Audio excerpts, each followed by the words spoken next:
और बीजेपी की press conference चल रही है, सीधे वहां का रुख करते हैं और आइए आपको लेकर चलते हैं। थे तो उसके बाद उनकी सेहत का ध्यान कैसे नगर निगम ने रखा है 15,000 पार्क बनाकर। इन 15,000 पार्कों में जिम लगे हैं। इन 15,000 पार्कों में जिम लगने के बाद खूबसूरत वातावरण बनाकर प्रदूषण से मुक्ति का काम तो दिल्ली नगर निगम ने किया ही है।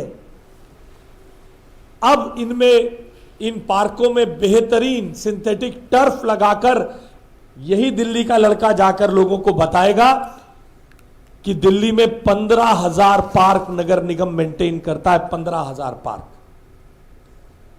इस दिल्ली के लड़के ने देखा है जब तमाम राजनीतिक दल अपने अपने घरों में अपने अपने कमरों में बंद हो गए थे तो और जब तमाम राजनीतिक दल वैक्सीनेशन के संदर्भ में दुष्प्रचार कर रहे थे, श्री अरविंद केजरीवाल और उनका पूरा गैंग 15 साल लग जाएंगे देश में वैक्सीन लगने के लिए प्रचार कर रहे थे, तो इसी दिल्ली के लड़के ने देखा कैसे दिल्ली निवासियों को 3,70,00,000 वैक्सीन नरेंद्र मोदी जी ने मुफ्त दी जब दिल्ली की सरकार ने हाथ खड़े कर दिए और 73 लाख लोगों को मुफ्त राशन देने का काम प्रधानमंत्री नरेंद्र मोदी जी कर रहे हैं।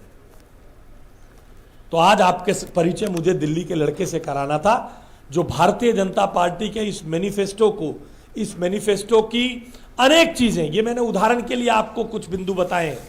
इसके अलावा ये दिल्ली का लड़का कैसे 50,000 रुपए की एफडी, कैसे 50,000 रुपए की एफडी दिल्ली नगर निगम की मैटरनिटी होम में जन्म किए जाने वाली बच्ची को मिलेगी, कैसे 50,000 रुपए गरीब विधवा की बेटी को मिलेंगे, किस प्रकार से नगर निगम के द्वारा स्थापित किए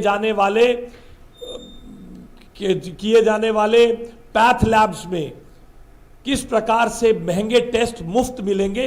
ये सब चीजें यही दिल्ली का लड़का ले जाकर दिल्ली की जनता को बताएगा, क्योंकि भारतीय जनता पार्टी खोखले प्रचार नहीं, सेवा के विचार के साथ काम करती है।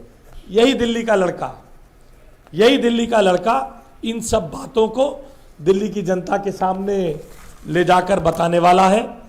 इस लड़के ने हमारे मैनिफेस्टो को बहुत गंभीरता से देखकर किन किन मुद्दों पर 5वीं पास मेधावी बच्ची को कैसे साइकिल मिलेगी, कैसे दिल्ली प्रदूषण मुक्त होगी, दिल्ली में पार्किंग कैसे बनेगी, तो यही दिल्ली का लड़का उस विकास के विचार का, उस विकास का सेवाभावी विकास के विचार का वाहक है।